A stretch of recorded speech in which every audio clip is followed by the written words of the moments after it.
अस्सलाम वालेकुम। डॉक्टर मुबीन खोखर आपकी खिदमत में हाजिर है एक दफ़ा फिर।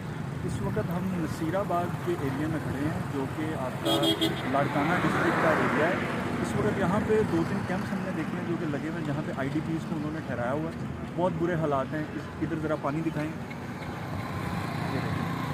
हर तरफ पानी ही पानी है। ना लोगों के पास खाने को कुछ है, ना लोगों के पास राशन है इस वक्त, ना लोगों के पास रहने की जगह है, ना बिजली है, ना गैस है।